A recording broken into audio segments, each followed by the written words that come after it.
Hey guys अस्सलाम वालेकुम, this is me Mohammad आफाक खान। इस वीडियो को शुरू करने से पहले आप लोगों से दिल की गहराइयों से गुजारिश है कि सब्सक्राइब करें हमारे यूट्यूब चैनल को जिसका नाम है रोशनी का सफ़र विद बाबर। शुक्रिया। अस्सलाम वालेकुम वरहमतुल्लाहि वबरकातुहू। मोहतरम नाज़रीन, आप देख रहे हैं रोशनी का सफ़र विद बाबर यूट्यूब चैनल, और आज मैं आपका मेज़बान सईद बाबर शाह अपने दोस्त निसार हनफी साहब के साथ भाई मोहम्मद आफाक साहब से मुलाकात करने आए हैं। और ये यूके में मुकीम एक पाकिस्तानी नौजवान है, यंगस्टर है, और वहाँ सहाफ़त के शोबे से वाबस्ता है। और इनसे ख़ुसूसी तौर पर जो मुलाकात करना यानी जिस मुलाकात के लिए हम आए हैं, इस वजह से आए कि अल्लाह ताला ने इनको वैसे तो बहुत सारी ख़ुसूसियात से नवाजा है, लेकिन ये यूके में रहते हुए भी, यंगस्टर होते हुए भी, ये उलमा का बड़े भरपूर तरीके से दिफा करते हैं। और इसी निस्बत से आज हम इनसे आपकी मुलाकात करवा रहे हैं और इनसे कुछ बातचीत करेंगे। तो इंशाल्लाह आप एंड तक इस हमारे चैनल में हमारे साथ रहिएगा, और वीडियो पसंद आए तो इसको लाइक और शेयर ज़रूर कीजिएगा। तो चलते हैं अपने भाई मोहम्मद आफाक साहब से बातचीत करते हैं। अस्सलाम वालेकुम आफाक। वालेकुम अस्सलाम। और कैसे हैं आप? ठीक है, शुक्र है, अल्लाह का करम है। आप कैसे हैं? अल्हम्दुलिल्लाह जी, अल्हम्दुलिल्लाह। मैंने आपकी सारी माशाल्लाह वीडियोस देखी, और आपका अपना भी यूट्यूब चैनल है ना माशाल्लाह? जी, मोहम्मद आफाक खान है। मोहम्मद आफाक खान के नाम से इंशाल्लाह लिंक मैं आपको नीचे दे दूँगा। और ये जो है क्या नाम है, आप कब आए यूके से? मुझे तो जी 3-4 दिन हो गए। मैं असल में आया हूँ काम के सिलसिले में। अच्छा। तो ये आपके प्लेटफॉर्म से लोगों को बता रहे थे, तो बहुत सारे भाई नाराज़ हो जाते हैं कि आपकी मुलाकात हुई, लेकिन मैं चूँकि काम के सिलसिले में आया हूँ और समझ लें ड्यूटी पर हूँ। सही।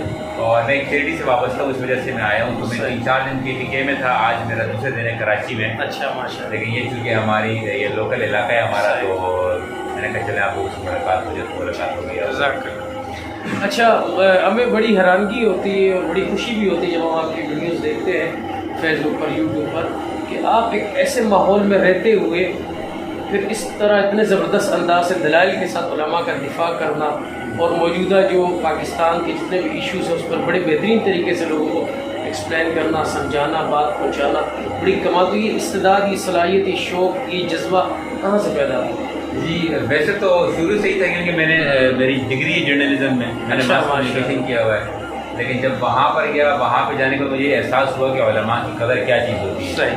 क्योंकि जब आप एक गोरों के मुल्क पर जाते हैं, कुफार का मुल्क होता है, वहाँ पर आप देखते हैं कि पूरी एक उन्होंने दुनिया बनाई हुई है। वहाँ पर भी जो है ये दर्स निज़ामी के कोर्स होते हैं, वहाँ पर भी जो है दारुल उलूम मौजूद है, उलमा मौजूद हैं, कारी मौजूद हैं, हुफ़ाज़ मौजूद हैं, और सबका जो लिंक है कहीं ना कहीं वो इंडिया या पाकिस्तान से आगे होता है। माशाअल्लाह। सबका जो लिंक होता है वो चेन बनी हुई है। तो एहसास हुआ कि हमारे लोगों को इस वजह से हमारे उलमा की कदर नहीं है। एक तो सोशल मीडिया, इलेक्ट्रॉनिक मीडिया की ब्रेन वॉशिंग, और उसके बाद खुद को सब कुछ समझना कि भाई मुझे सब आता है। जब ये लोग किसी दूसरे मुल्क जाएंगे, जब ये देखेंगे कि बच्चे बिगड़ने लगे, तो इनको उलमा की कदर आएगी। मेरी आप लोगों से एक गुजारिश है कि उलमा आपके दरमियान मौजूद हैं, इनकी कदर किया करें, देखिए आपकी ज़िंदगी बदल जाएगी। अच्छा आफाक भाई, ये जो हमारे मुल्क में जो सियासी मंजरनामा आपके सामने है और सारे मुल्क के हालात आपके सामने हैं, तो हमारी नई नस्ल किस तरफ जा रही है? यानी रमज़ान का महीना इतना मुबारक महीना है, इसमें भी बहुत सारी ऐसी खुराफात चीज़ें हम देख रहे हैं जो सियासत के नाम पर या किसी और नाम पर हो रही है। ऐसे होना चाहिए, नहीं होना चाहिए, आप क्या कह रहे हैं? असल में जी देखें, सियासत पर जो बहस होती है ना, एक बड़ी एजुकेटेड बहस होती है। जब आप और आप बैठे हैं और आप लोग बहस कर रहे हैं, तो होना ये चाहिए कि बहस जब ख़त्म हो तो या तो आपने कुछ सीख लिया हो या इन्होंने कुछ सीख लिया हो। बदकिस्मती से यहाँ पर जब बहस ख़त्म होती है तो किसी की जान चली गई होती है, या इज्जत चली गई होती है, या रिश्तेदारी या दोस्ती ख़त्म हो चुकी होती है। मैं भी पेशावर में था तो पता चला कि एक शख्स ने वो पता नहीं एक फलां पार्टी का झंडा उठाया, उसने वो लगा रहा था, दूसरा आया, उसने कहा झंडा उतार दो। तो उसने अपने चाचा के बेटे को मार दिया, कत्ल कर दिया। एक और था, उसने बताया कि जिसने किसी के कहने पर कत्ल किया है वो पिछले 30 साल से जेल में, उसकी पार्टी को पता ही नहीं है कि वो जेल में। तो सियासत पर बात करें, बिल्कुल करनी भी चाहिए, वरना कोई भी आके आपको हुक्मरानी करने लग जाएगा, लेकिन अखलाक के दायरे में रहते हुए। जहाँ पे आप देखें कि एक बंदा जहालत पे उतर रहा है, वहाँ आप बात करना छोड़ दें।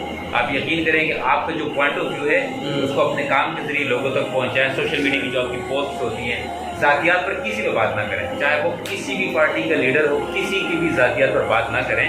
आप उनकी कारकर्दगी पर बात करें, اور ایک اور چیز، جو چیز آپ کو دکھتی ہے آپ اس پر بات کر سکتے ہیں. اگر لوگ کہتے ہیں کہ نہیں فلاں شخص نے اگر مثال کے طور پر کوئی شرکیہ کام کیا تو لوگ کہتے ہیں آپ کو کیا پتا اس کے دل میں کیا تھا. صحیح. تو یہ دل والی بات اللہ تعالیٰ پہ چھوڑ دیں اور جو ظاہر دکھے اس پہ خود کام کرے تو انشاءاللہ امید ہے کہ ایک اچھا معاشرہ ہمارا بن سکے گا. اب آپ آخر میں پاکستانی نوجوانوں کو ایک مختصر سا اچھا سا میسیج دیں. بھائی میرا صرف اور صرف میسیج یہ ہے کہ سیاست ہو یا کوئی بھی چیز ہو، پہلی بات تو یہ کہ بحث اخلاق کے دائرے میں کریں. جو بندہ آپ سے عمر میں بڑا ہو اگر وہ کوئی غلط بھی بات کر رہا ہو جس سے آپ کی ذات پر کوئی نقصان نہ پہنچے تو خاموشی سے اس کو سن لیں. یہ آپ کے خاندانی ہونے کا ثبوت ہوگا. اور سب سے بڑی بات، کمپلین کرنے کے بجائے خود پہ کام کرنا شروع کریں، خود پہ انویسٹ کرنا شروع کریں. خود کامیاب ہو جائیں تو پھر آپ دیکھیں کہ آپ کے ووٹ کی بھی ویلیو ہوگی، آپ کے بات کی بھی ویلیو ہوگی.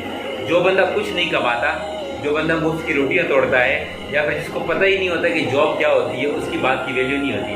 لیکن جو بندہ کماتا ہے، کوئی بزنس کرتا ہے، کوئی انویسٹمنٹ کرتا ہے، کوئی ملک کو کچھ دیتا ہے، جب وہ بات کرتا ہے تو اس کے بات میں یقیناً کوئی نہ کوئی ویلیو ہوتی ہے. آخر میں صرف ایک بات ہے، دنیا کی کسی بھی فیلڈ سے تعلق رکھیں، علماء اور مدارس طلباء ان کو اپنی دعاؤں میں، نیک تمناؤں میں ضرور یاد رکھیے. کوئی بھی آپ کے دل و دماغ میں سوال ہو ان سے آ کے بات کریں. امید ہے کہ آپ کی جو سوچ ہے وہ تبدیل ہو جائے گی. بہت شکریہ. یہ تھے بھائی محمد آفاق صاحب، اور اسی کے ساتھ ناظرین میں آپ سے اجازت چاہتا ہوں. سعید بابر شاہ. دیکھتے رہیے روشنی کا سفر وذ بابر. السلام علیکم ورحمۃ اللہ وبرکاتہ.